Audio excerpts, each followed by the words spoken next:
Hi everyone, कैसे हो आप सब। उम्मीद है कि सब आप सब अच्छे होंगे, बढ़िया होंगे, मस्त होंगे। साथियों, आपके अपने YouTube channel Cosmos UGC classes पे मैं विजेंद्र आपका हार्दिक स्वागत करता हूं। साथियों, जैसे कि आपको पता है, हमारे यहाँ पे रेगुलर बेसिस पे भौगोलिक चिंतन का इतिहास यूजीसी नेट के लिए जो ज्योग्राफी है उसका एक पार्ट भौगोलिक चिंतन का इतिहास का अध्ययन पर डे करवाया जा रहा है। पर डे आपको एक एक क्लास प्रोवाइड करवाई जा रही है। साथ ही इसी कड़ी में आज अगली क्लास की पर हम चर्चा करते हैं। अगली क्लास में हमने पीछे जो पढ़ा है उनमें भूगोल की परिभाषाएं पढ़ी है, भूगोल का विषय क्षेत्र पढ़ा है, उसकी प्रकृति पढ़ ली है। साथियों, अब इसी अगली कड़ी में अपन शुरुआती तौर पर यूनानी भूगोलवेत्ता है उनका अध्ययन करेंगे। तो आइए देखते हैं यूनानी भूगोलवेत्ताएँ कौन कौन हुए हैं, उनके क्या क्या योगदान हुए भूगोल में, और जो महत्वपूर्ण इफेक्ट्स हैं, उनकी महत्वपूर्ण पहलू कौन कौन से हैं, उन पे आइए अब हम विस्तार से चर्चा करते हैं। साथियों, जो सबसे पहले भूगोलवेत्ता हुए हैं यूनानी भूगोलवेत्ताओं में, उससे पहले भी एक भूगोलवेत्ता आए थे जिनको फोनेशियन भूगोलवेत्ता कहते हैं, लेकिन उनका इतिहास या उनका इतना वर्णन नहीं मिलता है और एग्जाम की दृष्टि से भी इतने महत्वपूर्ण नहीं है, क्योंकि उनका परिपूर्ण रूप से विवरण भी नहीं मिलता। तो उनकी जो बुक्स है, उनका जो भूगोल में योगदान है वह भी नहीं मिलता। इसलिए हम सर्वप्रथम यूनानियों को पढ़ते हैं। आइए स्क्रीन पे देखते हैं, आपको पीपीटी के माध्यम से जो करवाया जा रहा है वो देखते हैं। भौगोलिक ज्ञान को सर्वप्रथम संचित करने का कार्य फोनेशियन वासियों ने किया था, कि जो अपने भूगोल के संबंधित ज्ञान है, जो भौगोलिक योगदान है, उसको सर्वप्रथम एकत्रित करने का, कि हाँ ये भूगोल है, उसको एकत्रित करने का कार्य किसका था? फोनेशियन वासियों का था। जो फोनेशियन भूगोलवेत्ता था उनका था। इस कारण फोनेशियन वासियों को भौगोलिक ज्ञान का प्रथम धनी कहा जाता है। भौगोलिक ज्ञान का प्रथम धनी किसको कहते हैं? फोनेशियन वासियों को कहते हैं भौगोलिक ज्ञान का प्रथम धनी।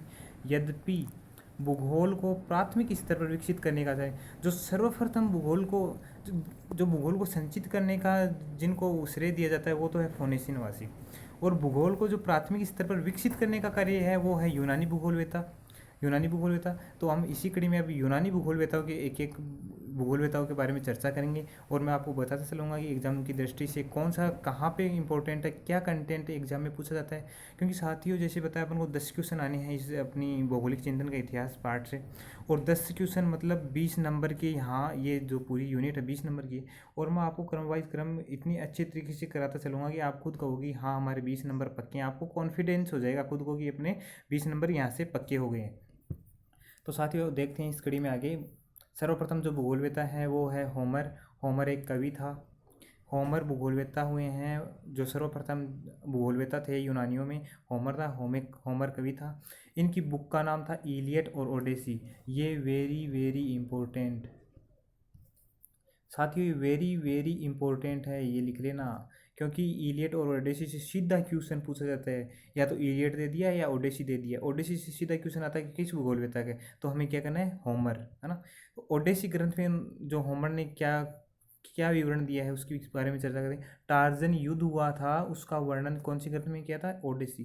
ज़्यादा इसकी गहराई में नहीं जाना, अपन को पीएचडी नहीं करनी इसमें। अपन को वो कंटेंट देखना है कि जो एग्जाम की दृष्टि से अच्छी तरह से पूछा जाता है, और वही कंटेंट अपन को तैयार करना है। अपन फालतू चीज़ें पढ़ने में अपना टाइम वेस्ट नहीं करें, क्योंकि भूगोल में आपको पता है कितनी सारी यूनिट है, उनको पढ़ना है, और अपन क्या करेंगे? स्मार्ट स्टडी करेंगे, उसके माध्यम से हम पढ़ेंगे। तो ओडेसी ग्रंथ में क्या मिलता है? टार्जन युद्ध का वर्णन मिलता है।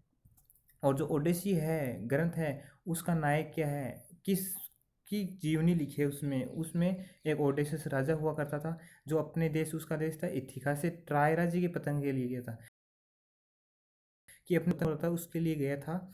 इस दौरान जब वो उसकी नौका एक ऐसे स्थान पर पहुंची जहाँ हमेशा ही दिन व हमेशा ही रात रहती है।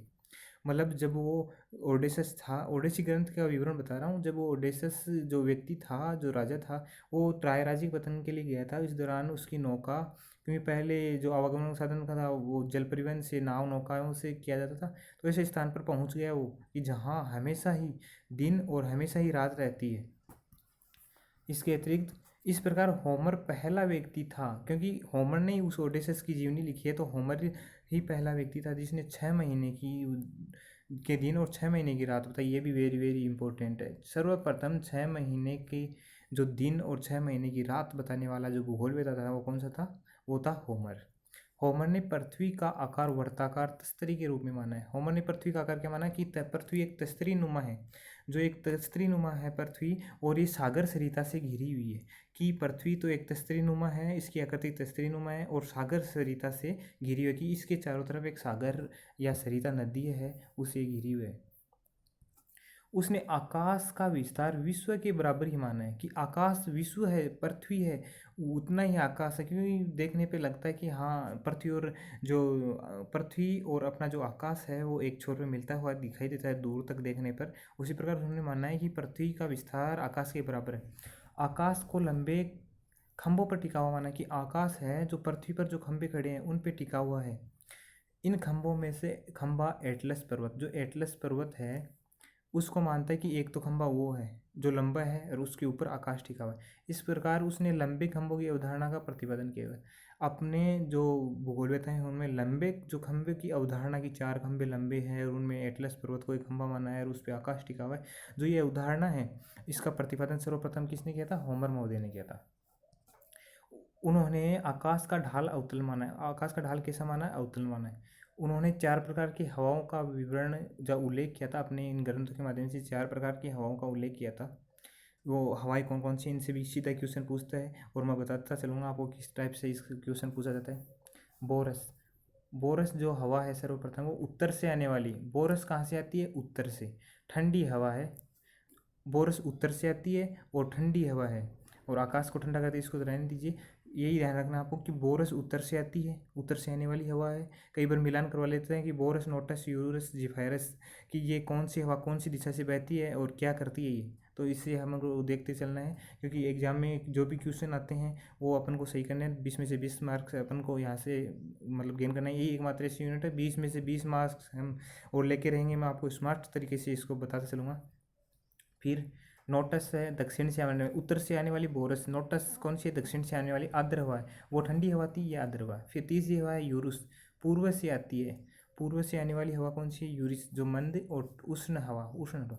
बोरस तो ठंडी हवा है, आकाश को ठंडा कर देती है, उत्तर से आती है। नोटस दक्षिण से आती है। ऐसे याद करो, बोरस नोटस उत्तर दक्षिण, यूरुस जिफायरस पूर्व पश्चिम। ठीक है, नेक्स्ट हवा की अपन बात करते हैं, जिफायरस।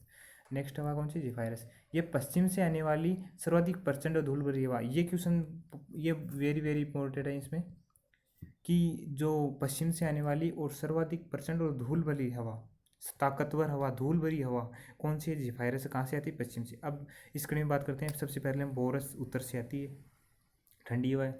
फिर दूसरे नंबर की है कोनोटस है, वो दक्षिण से आती है, आर्द्र हवा है। फिर यूरुस है, यूरुस कहाँ से आती है? पूर्व से आती है, उष्ण हवा है। और जिफायरस है, पश्चिम से आती है, प्रचंड और धूल भरी हवा है। फिर अगली बात करते हैं, ये लाइन बहुत इंपॉर्टेंट है कि स्ट्रेबो, ये इसका क्वेश्चन किस प्रकार से पूछा जाए वो बताता हूँ, कि होमर को भूगोल का संस्थापक किसने कहा है? किस भूगोलवेत्ता ने होमर को भूगोल का संस्थापक कहा है? तो क्या किसने कहा? स्ट्रेबो ने। स्ट्रेबो ने भूगोल का संस्थापक किसको माना है? होमर को माना है। होमर ने होमरिक स्कूल की स्थापना की थी। कौन से स्कूल की स्थापना की थी? होमरिक स्कूल की। और होमर ने सर्वप्रथम एशिया को उगते वाला सूर्य और यूरोप को सूर्यास्त वाला भाग कहा है, कि सूर्य जहाँ से उदय होता है एशिया वाला भाग होता है, और सूर्य जहाँ अस्त होता है वह कौन सा भाग है? यूरोप वाला भाग है। इतना इंपॉर्टेंट नहीं रखता, लेकिन फिर भी आपको बताने का फर्ज था मेरा, क्योंकि आपको कंटेंट ये इतनी सारा मैटर आपको बुक में नहीं देखने मिलेगा। ये मैंने मतलब काफ़ी रेफरेंस बुकों से संग्रह किया है, मतलब कंटेंट है वो इतने अच्छी तरीके से किया है कि एग्जाम में सीधा पहुंचा जाता है। तो साथियों आज की क्लास में इतना ही है।